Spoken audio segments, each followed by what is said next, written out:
Structure ইস্যুতে মহাবৈঠকে সরব হলেন অভিষেক বন্দ্যোপাধ্যায়। ক্যামাক স্ট্রিটের অফিস থেকে ভার্চুয়াল বৈঠক করেন। আর অভিষেক আমাদের নেতা, সবার নেতা বললেন সুব্রত বক্সী একেবারে শুরুতেই। ভুয়ো ভোটার বাংলার তালিকায় যুক্ত করা হয়েছে। বৈঠকে শুরুতেই সরব হন অভিষেক বন্দ্যোপাধ্যায়। কমিশনের ব্যাখ্যা বিশ্বাসযোগ্য নয়, একথাই বলেন দলের সর্বভারতীয় সাধারণ সম্পাদক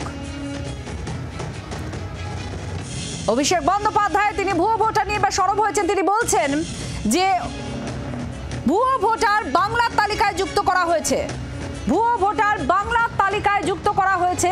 একই সঙ্গে সংগঠন নিয়ে বেশ কিছু বক্তব্য আপনাদের সামনে তুলে ধরবো, যা অভিষেক বন্দ্যোপাধ্যায় নির্দেশ দিয়েছেন।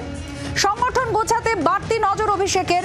সাংগঠনিক জেলা ধরে সমন্বয় রেখে কাজ করার বার্তা দিয়েছেন। 5 দিনের মধ্যে জেলা কমিটি তৈরি করার নির্দেশ, জেলা সভাপতিদের নির্দেশ অভিষেক বন্দ্যোপাধ্যায়ের। 21শে মার্চ থেকে তৈরি হবে ব্লক স্তরের কমিটি। ব্লক স্তরের কমিটির পর তৈরি হবে টাউন কমিটি। ব্লক কমিটি হবে 30 জনের, জানান অভিষেক বন্দ্যোপাধ্যায়। আবার ভোটের কাজ দেখবেন একজন সুপারভাইজার।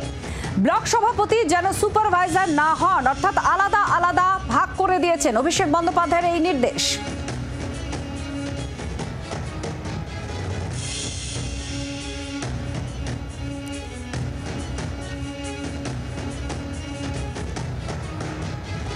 অভিষেক বন্দ্যোপাধ্যায় তিনি দলের কাজকর্ম ঠিক কিভাবে এগোবে, সমন্বয় কিভাবে করতে হবে, ব্লক স্তরে কিভাবে কাজ করা হবে এবং ডেডলাইন বেঁধে দিয়েছেন কমিটি তৈরি করার ক্ষেত্রে। সাংগঠনিক জেলা ধরে ধরে সমন্বয় রেখে কাজ করার বার্তা দিয়েছেন। 5 দিনের মধ্যে জেলা কমিটি সেটা তৈরি করে ফেলতে হবে, এই ডেডলাইন দিয়ে দিয়েছেন। জেলা সভাপতিদের তিনি বলে দিয়েছেন 5 দিনের মধ্যে জেলা কমিটি তৈরি হবে। 21শে মার্চ থেকে তৈরি হবে ব্লক স্তরের কমিটি।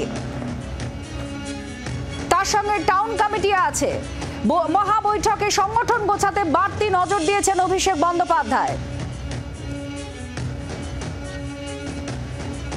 ব্লক স্তরের কমিটি, আর সেই কমিটিতে 30 জন থাকবেন এমনটা অভিষেক বন্দ্যোপাধ্যায় বেঁধে দিয়েছেন।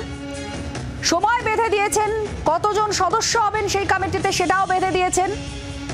বাড়তি নজর দেওয়া হচ্ছে এই সংগঠন গোছানোর জন্য। অভিষেক বন্দ্যোপাধ্যায়ের নির্দেশ, সমন্বয় রেখে কাজ করতে হবে। 5 দিনের মধ্যে জেলা কমিটি তৈরি করতে হবে, জেলা সভাপতিদের সেটা বলে দিয়েছেন।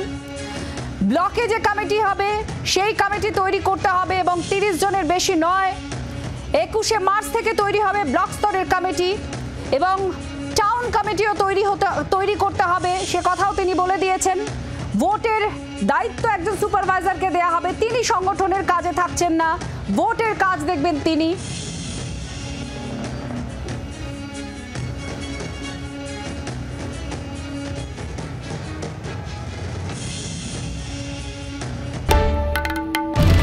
বাংলার আওয়াজ, বাঙালির আবেগ, জি 24 ঘন্টা।